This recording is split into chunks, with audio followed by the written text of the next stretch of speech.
Pouvez-vous imaginer comment ça sonne? Un chœur de 14 chanteurs métal. Maintenant, imaginez-les avec le chœur classique. Je suis Pierre-Luc Sonical, compositeur et chef de Growlers Choir, le seul ensemble au monde formé exclusivement de chanteurs métal. Je suis Pascal Germain-Bérardi, compositeur, directeur artistique et chef du chœur de Temps Fort. Ensemble, on va vous offrir le concert Extrêmes vocaux.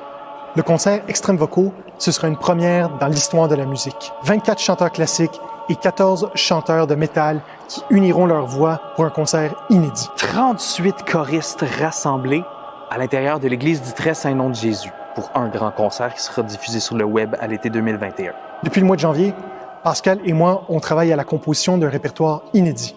Des pièces entièrement nouvelles, des rythmes tribaux, des mélodies glorieuses, des harmonies sulfureuses, des sonorités infernales, bref, tout ce qu'il faut pour vous offrir une expérience musicale absolument inoubliable. We have another great show lined up for you tonight, so don't go anywhere, stay right where you are. We'll be right back.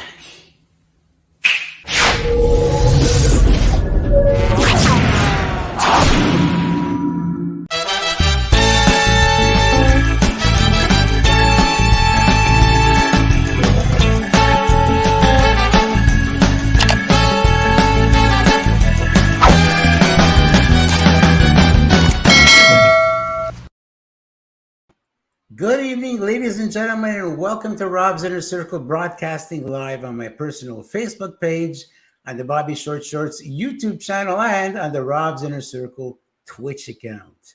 I want to give a huge shout out to the producer of Rob's Inner Circle, Jenny Duhame.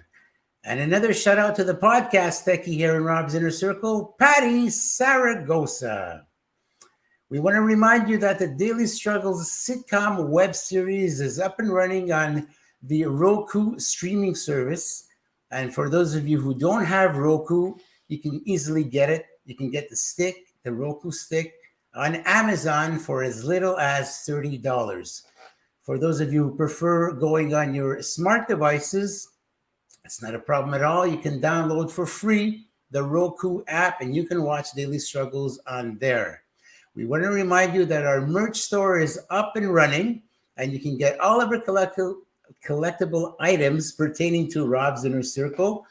Noon Hour Out of the Box, that's the new show that we have going with Esther Brzezinski. There's also Daily Struggles items on there as well, and also Esther's Breeze. So you can get all of those collectible items at 514brandingco.com. We urge you to subscribe to the Bobby's Short Shorts YouTube channel. Click on the playlist. Go watch all of our productions on there. You can click whichever of the productions you want. For example, you can go on to watch Rob's Inner Circles. All of the past podcasts are on there, and tonight's podcast, after it's done, a half hour after the broadcast, is going to be there as well. So you can go on there and click. You want to leave us some comments, you want to give us some thumbs, you want to share, subscribe to the channel, and of course, you want to hit the notification bell, because every time there's a new production coming out, you will be the first to know. Well, it's that time once again, folks. It's time to slip into our weekly ritual. It's time to sit back, relax, take a deep breath, let out all the bad air, let out all the stress, and let us carry the load. Folks, it's showtime. Let's get it on. It's time to bring on our guests who are standing by backstage over here, who are eager to come on, and we're eager to bring them on. We have three, not one, not two, but three talented performers who are here to tell you all about the amazing show that's coming up on the 18th of June. And we're going to get to know them personally, get to know a little bit about them, find out who they are. So, ladies and gentlemen, here they are.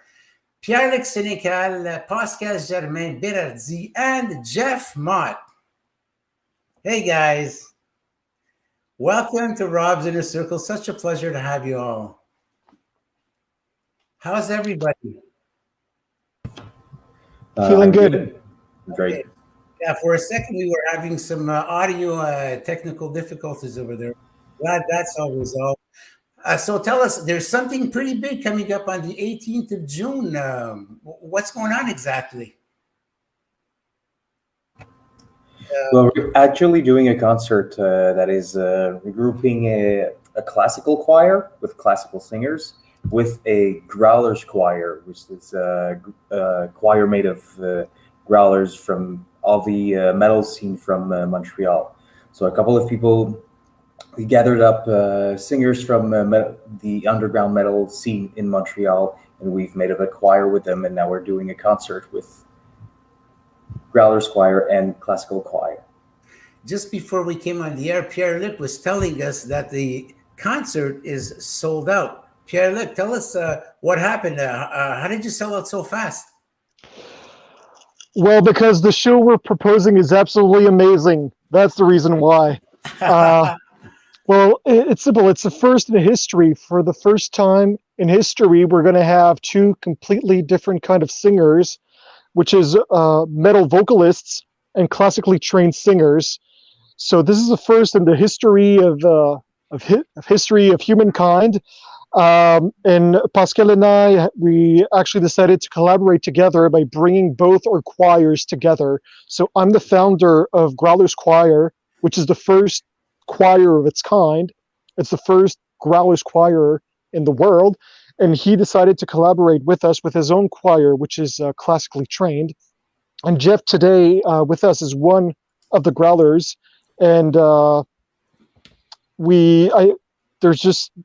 be so many things to say about why it sold out so quickly, but I think it's really because the event is unique and people are just craving to attend concerts after the very long pandemic that forbade us from attending concerts and cultural events.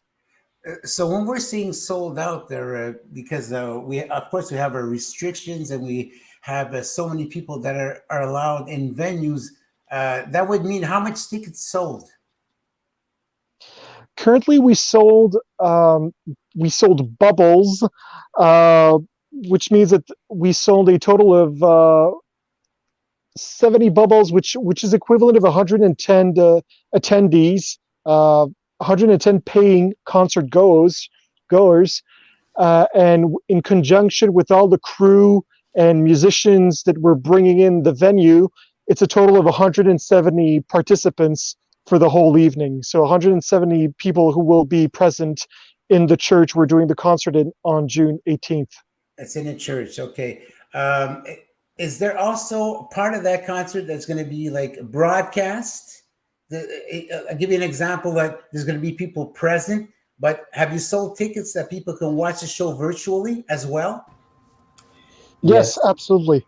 Pascal, je t'invite. Vas-y. Yes, it's possible to buy online tickets to see the concert that's going to be broadcasted in the beginning of July. I think the dates are like July 5th to July 18th. It's something like that.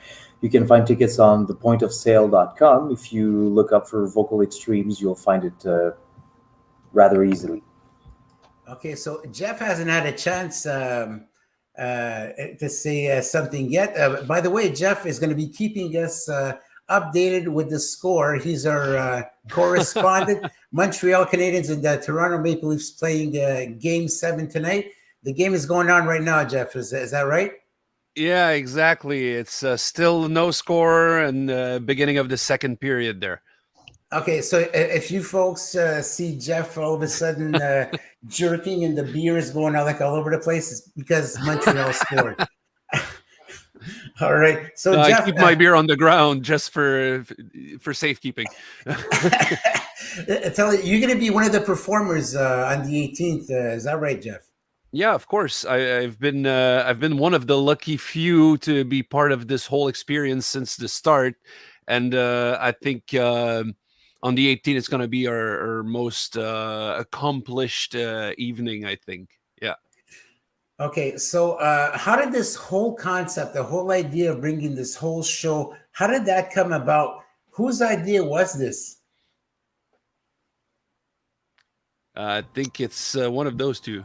Okay. Vas-y donc, Pascal. Well, to say it, Poulenc is the one who once came to my house and sat down on the kitchen table, and he said, "Pascal, I want to do a concert with the classical choir, and I think it has to be yours." And I accepted. I said, well, "Yeah, let's go. Let's do this." Wow. Okay, so let's go down to the very beginning. Jeff, hang on. What happened here? Both of you are on mute. That doesn't come Montreal from us. score. I think it's Brendan Gallagher. Montreal. Beautiful shot between the legs. Nice shot. Good stuff, boys. Good stuff. Okay, so well, that's pretty good news. Yeah, it That's is pretty good. That's a great way to get the show going here. Okay, so let's talk about you a little bit individual over here. If we go start off with Jeff Mott, how is it that you started off in music? Oh, in music, well, we're digging back. Started off in music, actually, with my first band back in 2000. It was called Frozen.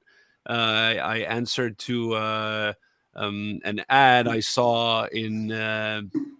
It was one of those forums on the internet where people were looking for specially band members and stuff like that. And yeah, I stayed for 8 years with Frozen, and we did all kinds of black and death metal with a lot of melody and a lot of energy. Well, you know what? I just got word from my producer in my ear that we have one of our audience members who has mentioned that such a concept, Justin Sane, NAV, okay. He made a comment saying that this type of concert over here, is it possible to have this in the United States? You mean like a Growlers Choir in the United States? You know, do what you're doing here and you go in the United States to do it, because there seems to be a nice market for this. Sure. Well, that's definitely on our roadmap to be more exportable and go around the world touring and presenting our music. We'd like to consider the option as soon as the borders will be open. Well, that's great news. It's going to be expanding their horizons. Terrific. Okay, so we got to know a little bit here how things started off for Jeff. So if we go to Pascal, how did you start off in the music business? Believe it or not, I have a certificate of my first public concert where I played Jingle Bells on the piano when I was 3 years old. It was back in 1989. Later on, I took some piano lessons when I was a kid, but the things started more seriously when I was 9 years old, when I joined a boys choir called the Montreal Small Singers, Petits Chanteurs du Montréal. Is the name of the institution in French. And I've done this for 8 years. So for 8 years, I've sang masses. I've recorded CDs. I've sang with the Montreal Symphonic Orchestra, and a lot of opportunities to pass on the radio, TV. So when I was like 17, I graduated from high school. I already had like a huge concert experience. And later on, I went to university in music, and right now I'm finishing a PhD in orchestral conducting, and I've had the chance to live professionally from music for the past 8 years or so, something like that. Congratulations, because that's something that's very difficult to do, being able to live off music, and a few people can actually do that. So that's quite an accomplishment. And I believe, Jeff, you're earning a living with this as well, eh? Music? This is your major revenue? Absolutely not. Absolutely sadly, not. Okay. Okay. Sadly, I still live in a world where metal is considered of a fringe music, or an outside of what is marketable. It is marketable, but it caters to a smaller audience. So yes, you may manage to make a living off of it, but you have to be absolutely an international band, and you have to be touring pretty much the whole time. And no, I'm not there yet, but I have been doing it for long as a very expensive hobby. Well, Let's say it like that. We obviously have a fan over here because our gentleman from before, Patty, I don't know if you could put the comment back on. Our friend from the United States, yes, he would like to be part of, or at least coordinate. You know what? Take note of this, fellows. Maybe you guys could have something happening together, and you can collaborate in the United States. So this is going to be a tape broadcast. You can always go back and check this out over here. Okay, fantastic. Sure thing. Okay. Well, what I can say to Justin is that we keep track of everyone who expresses interest for us to whatever town you're from. Just see where you're from. We'll write it down and we'll try to pass by whenever it's possible. We're very interested in knowing where our fans are from. We want to bring the show to you, and we'll bring the show to you as soon as possible, and if it's possible. Pierre-Luc, now that we're on the subject, let's get to know you a little bit. How did you get started into music? It started rather informally. I was at the kitchen table with my father, and I told him either I'm learning guitar or I'm learning breakdancing. And he categorically refused for me to learn breakdancing. So I opted for the guitar, which is an instrument he had played for a number of years. And slowly but surely, I kind of matured and developed my interest for that instrument. So I went from playing Jingle Bell or some Christmas songs, much like Pascal did, and I moved on from that to playing Iron Maiden to the guitar and trying to nail some Cannibal Corpse licks. And then I moved to jazz and experimental music, and it took almost 17 years before I concretized the idea of creating Growlers Choir. So it was I didn't have an idea for Growlers Choir when I was 12 years old. It's something that took a lot of time to develop. Okay, when we're talking about a Growlers Choir, exactly, because I'm sure there's a lot of people in the audience.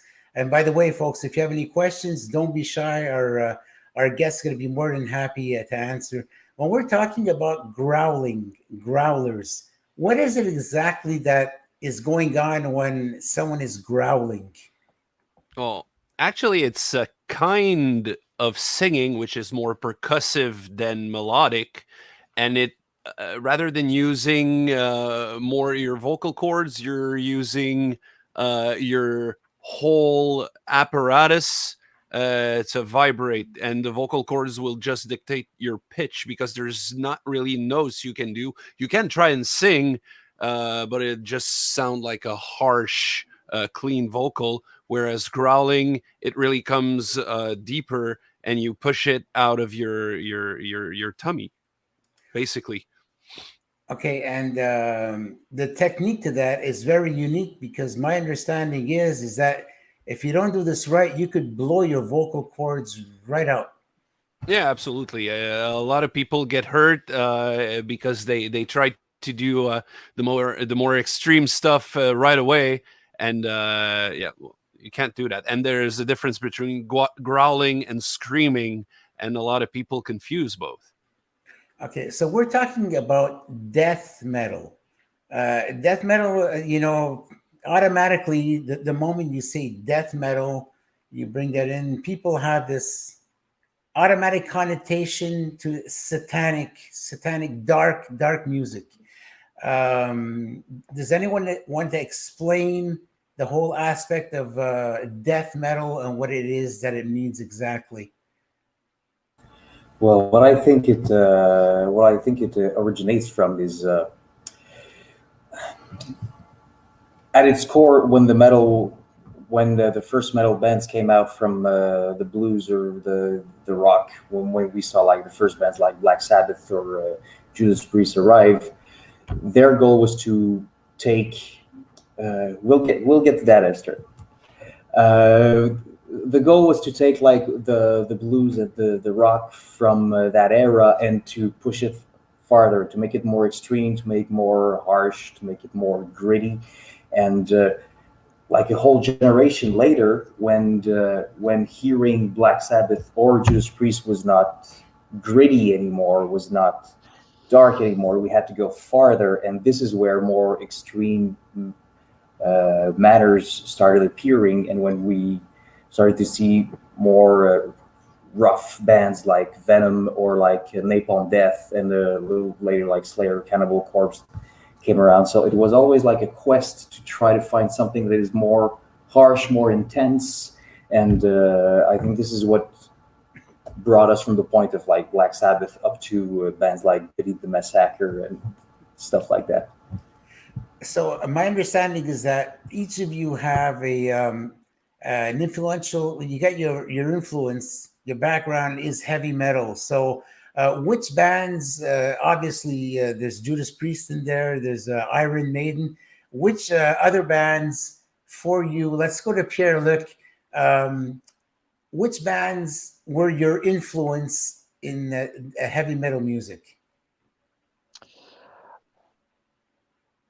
Iron Maiden, most certainly. Metallica. I also have a keen interest for post-rock music, such as Godspeed You Balkamp or Sigur Rós.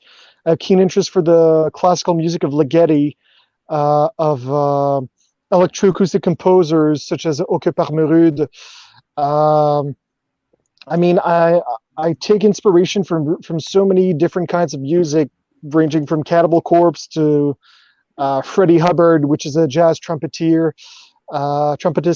So to me, I'm mostly interested in whatever explores or explodes the boundaries of what I already know, which is what explains my interest for death metal, because that's the genre that really explores new thematics, both lyrically and musically. So whenever someone asks me, going back to your question, Robert, about demonization and Satanism, to me, death metal is not an exploration of, it's not a glorification of evil. It's more an exploration of dark subjects, which is something I've been doing musically in my experimental music. So to me, it's pretty much the same. That's what I'd say. Okay, and for the concert on June 18th, is there going to be the presence of heavy metal, heavily distorted guitars in the concert? No, it's an entirely acoustic concert. There's not even there's no mics for the singers either. It's entirely acoustic. The goal was really to show to showcase the raw form of to showcase the voice in its raw form, and it is both in both of its extremes, which is why the show is called Vocal Extremes also. Well, that's absolutely amazing. And why was the church the venue of choice? Is it because of the acoustics? Well, the church, if we look at classical choirs, the history of where like the classical choirs sound the best is always in churches, because of how the acoustic of the church, how tall they can be, and with the material they made, how it lets the voice really scatter and amplify. It naturally amplifies the sound of the voice. So the choirs always sound best in churches rather than concert venues. And to get the mix with the choirs, with the growlers, it's an idea to get the best sound possible. And since we get the best sound possible out of the classical choir, well, it might as well put the classical choir in its best form. And if we want to show the raw force of the growling technique, well, it's going to be amplified at its best inside a church, because the acoustic lets it flow. Okay. So we have our comment here from Jenny. Just before this comment here from Jenny, we had a question from Esther. There you go. I don't know who wants to pick up on the answer over here, but is it an established genre or more fringe? I guess she must be talking about death metal. Well, I'd say it's both. It's both on the fringe of popular tastes, but at the same time, it's a very established genre with dozens of subdivisions into different subgenres of a blackened death metal to melodic death metal to I don't know, progressive death metal. So that's what's interesting, is that the community of metal is both marginal and worldwide, with hundreds of thousands of fans, perhaps even millions all around the world. So it's both in established genres and on the fringe of traditional tastes, I'd say. Okay. Do you have like a classical background? Let's say, Jeff, you who are the growler death metalist, do you have a background in classical singing, a church choir? No, absolutely not. I learned everything on the spot, on the get-go. I tried stuff. I was fascinated by singing. I started listening to Maiden at a very young age, and Bruce Dickinson's voice was my teacher for a lot of years. And after that, when I discovered death metal with a band called Deicide, I was like, whoa, how does this guy can make this sound? This sound is so cool. I want to make this sound. And then I just tried imitating here and there every singer in death metal, from Cannibal Corpse's George Corpse Grinder to Deicide's, of course, starting with Deicide's Glenn Benton, and just evolving throughout the years, and listening to more and more deeper subgenres of extreme metal, like death metal and black metal, and a lot of folk metal, who started using different types of vocals. So that got me intrigued into other ways to sing than just death metal and the high-pitched shriek, or the mixing, clean vocals, pop vocals with death metal vocals, and stuff like that. And of course, I could start classical singing eventually, but right now I'm down on Tibetan singing. Oh, geez, that's pretty interesting. Tibetan singing. But Okay. yeah, there you go. Well, that's something that could be pretty interesting. So perhaps you have a YouTube channel, don't you, Jeff? No, I do not, but Oh, no. I do. But I do appear here and there. I just don't have the time. I have too many projects. I have 2 bands and the choir and a job and a girlfriend and lots of video games to play. So yeah. Okay, well, listen, this applies for all 3 of you. Anytime you have something new coming out, feel free to let us know here at Rob's Inner Circle, or we're going to be sharing it. I believe Pascal has a background in classical singing, right? You were singing in church choirs as well, I believe.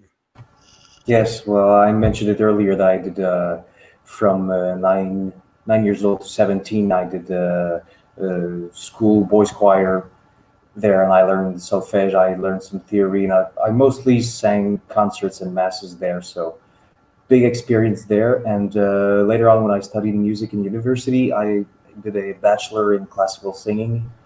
I finished a master's in composition. I'm doing a PhD in orchestral conducting, but I've been living as a professional chorister. I've been singing with the Montreal Symphonic Orchestra Choir, the Montreal Opera Choir also. I was singing at the Notre Dame Basilica. They had a professional choir there. Unfortunately, due to the pandemic, they cut down the choir, and now I'm not going to get that job back. When everything comes back, I'm not going to get this back. I also sang sang here and there for small projects. When you start doing a lot of big gigs, you meet a lot of people, because every time you go sing a concert with like the Montreal Symphonic Orchestra, you sing with 60 or 70 other professional singers. So you create links really quickly, and then you can get asked around for many smaller projects here and there, basically. Okay, Pierre-Luc, we were talking just before we went live. You were saying that, you are thinking going into the US and all that. Not only do you think about going into the US, but you were talking about taking this internationally, doing this internationally at some point? Well, as Jeff explained earlier, unless you go on tour massively, it's very hard to make a living. This is still something that we'd very much be interested in doing with Growlers Choir. So going on on a scalable tour, I'd say. There's a variety of destinations here in Quebec and Canada. There's certainly a lot of very interesting cities in the US. Then there's Europe.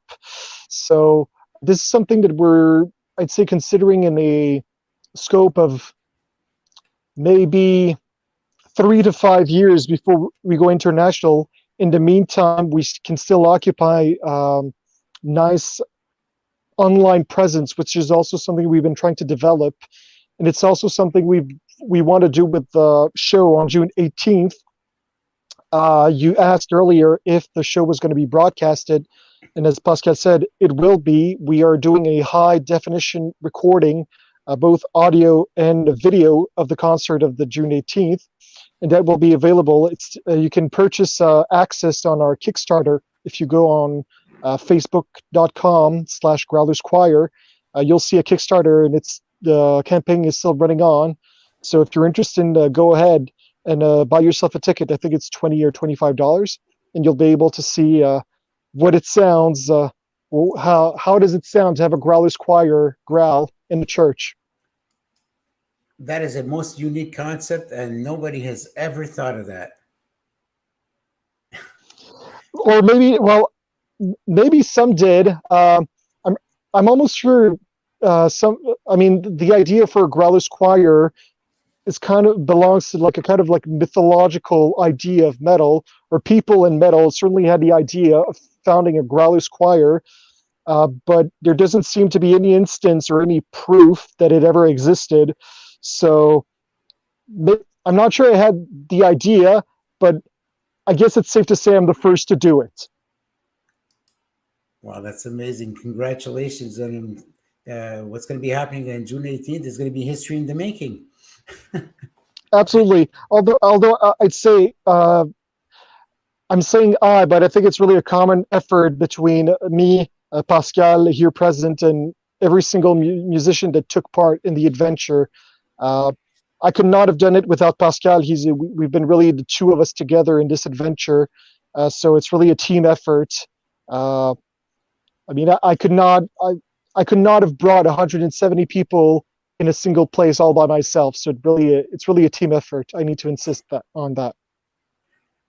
But music changes the innermost feelings and lives of some, especially in the hardest of times. I've heard some reports that some people have gotten out of dark places just by listening to a song or type of music. One example is one person's wife was planning to commit suicide, and after listening to the band Korn, she fell in love with life all over again. Jeff, your thoughts on that? Mm-hmm. Well, I think that applies to music in general. Hello? Yeah. Yes. Go ahead. Yes. The camera's on. I think that applies to life.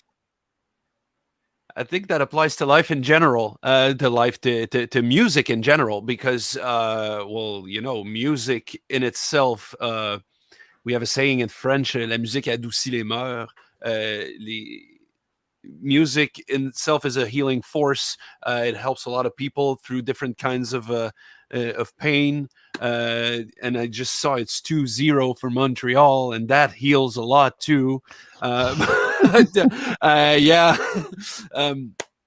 Music, I think a lot of people in the metal scene have seen this music particularly as something that will help them in life, that is a catalyst for all their anger and all the negative feelings, and it's an outlet, a coercive creative outlet to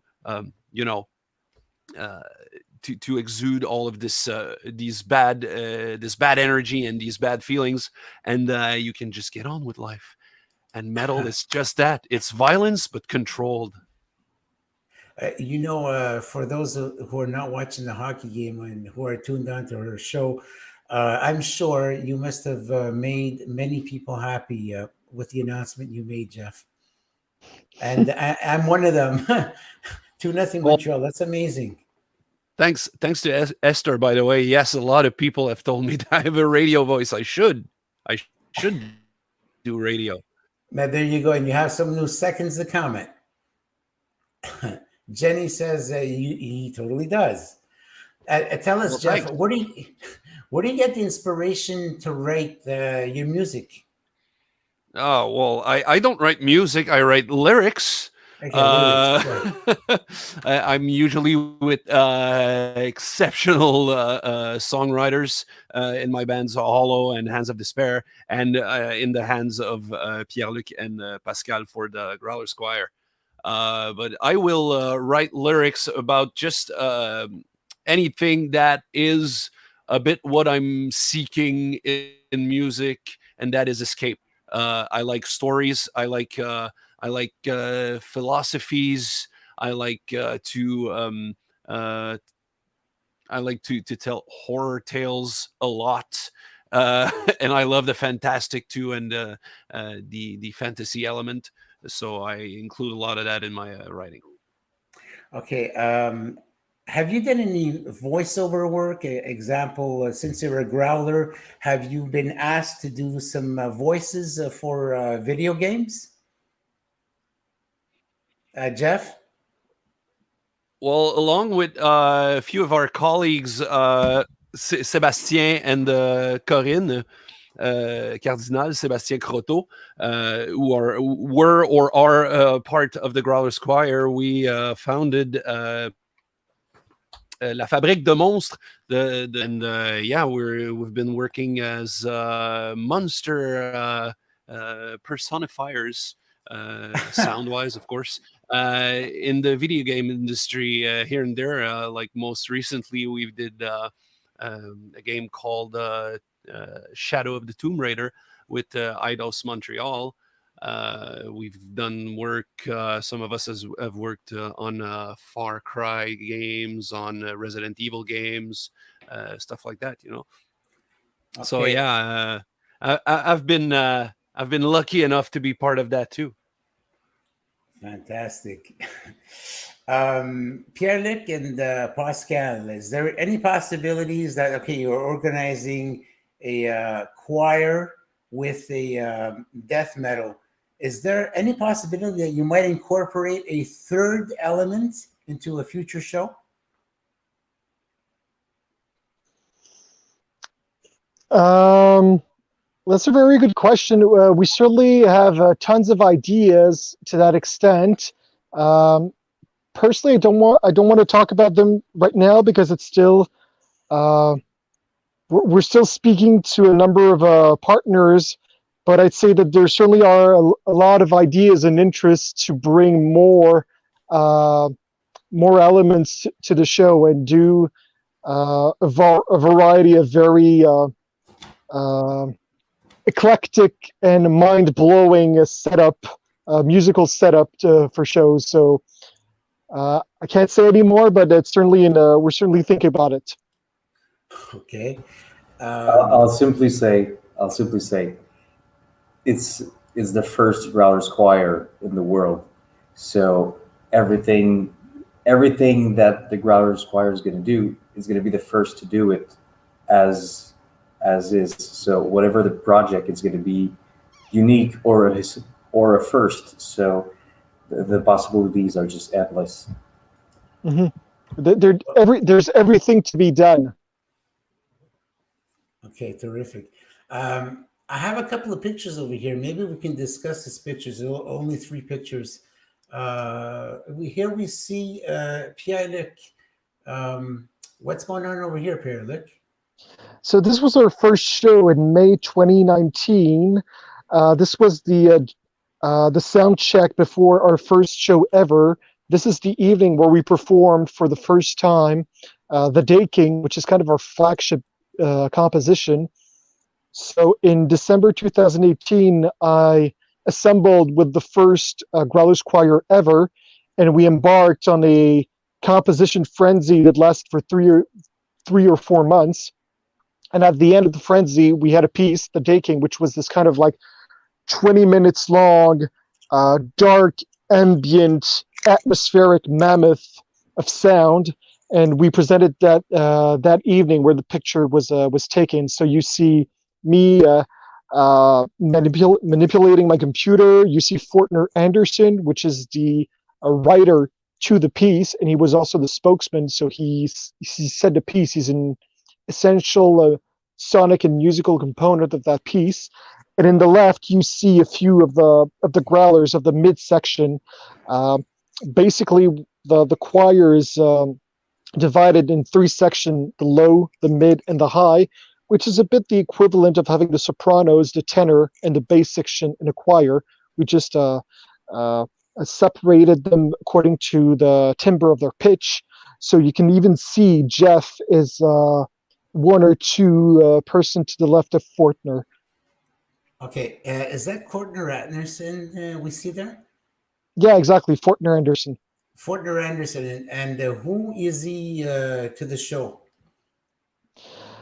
He's probably one of the most important contributors of the project because he's the one who said I should do Growlers Choir.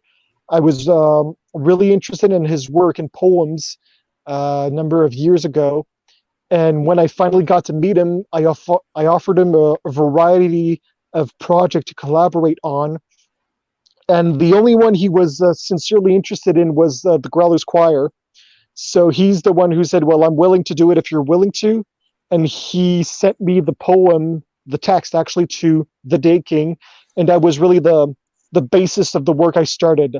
That's when I decided to go ahead with the project and assemble Growlers of Montreal to form a choir, a chorus of death metal vocalists. Okay, we have another picture coming up over here. Who are all these happy people? So from left to right, we have Patrick Goyette, who's still a member of the choir. We have Yann Pouliot, who was a member of the first choir. We have Samuel Arsenault. We also call him Burning Man because every time he screams, it sounds like someone being burnt alive. Oh, and that's a sobriquet that Pascal found, and we were discussing. We said, "Oh yeah, the guy that sounds like we're burning him on the stake."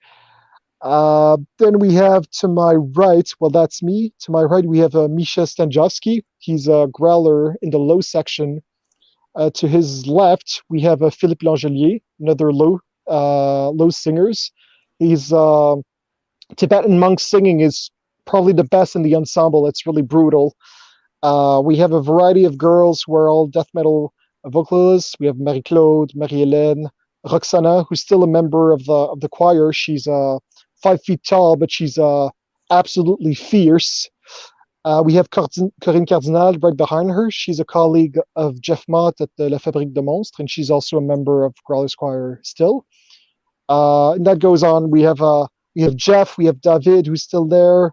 We have Sébastien Croteau, Etienne, and Jessica. All those 3 members, they're currently not part of the choir, but they're part of like they're on the roster. We can call them anytime to know if they wanted to take part in one of the They're part projects. of the family. They're part of the family, exactly.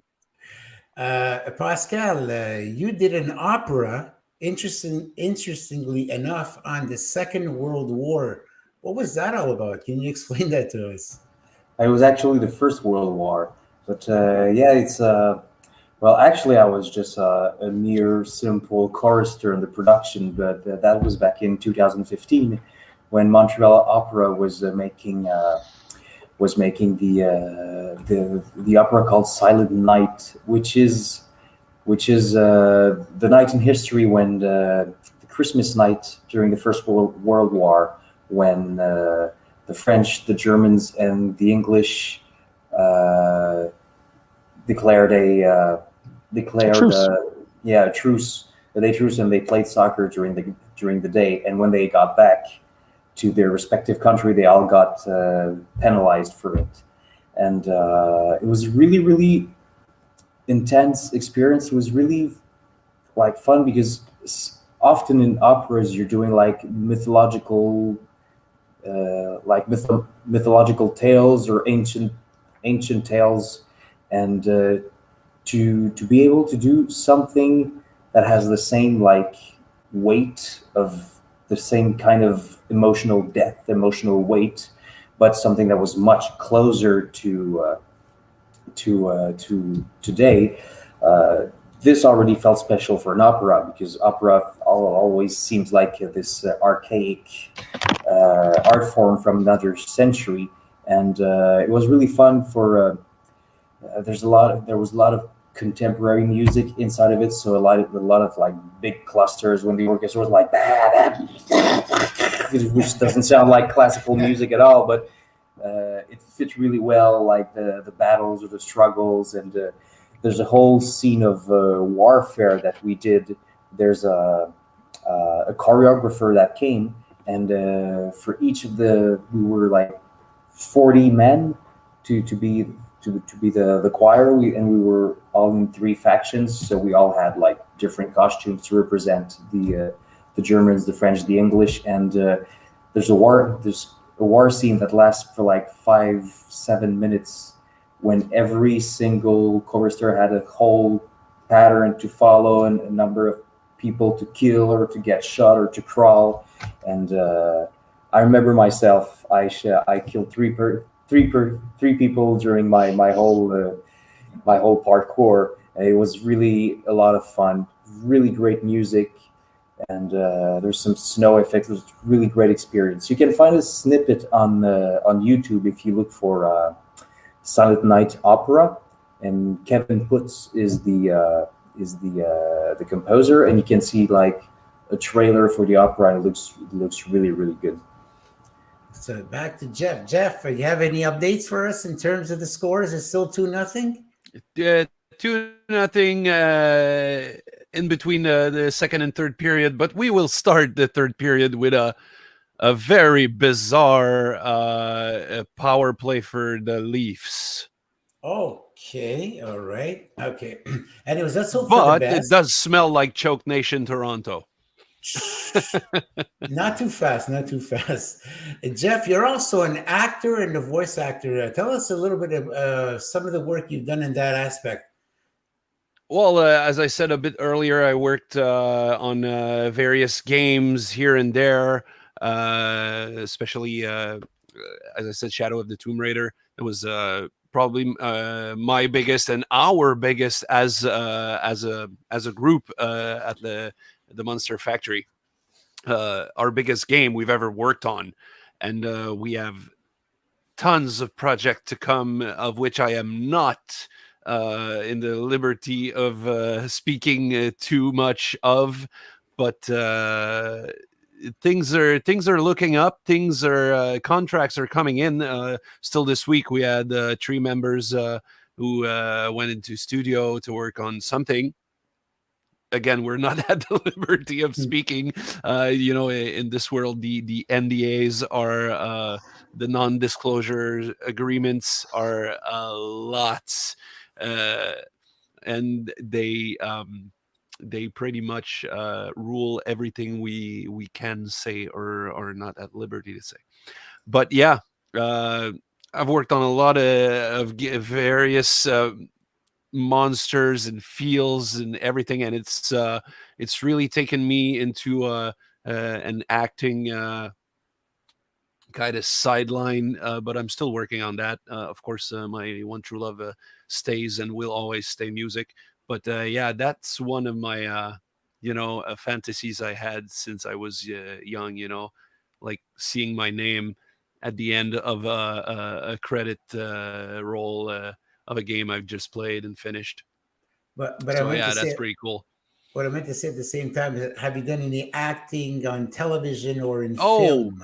no, I've been on TV a few times, but I have not done any, film acting. I am open to suggestions. I have a good radio voice, apparently. And yeah, no, I have done a bit of scene way back when, but it was all school, drama classes and stuff like that. In terms of the concert coming up and all that, how difficult was it organizing this?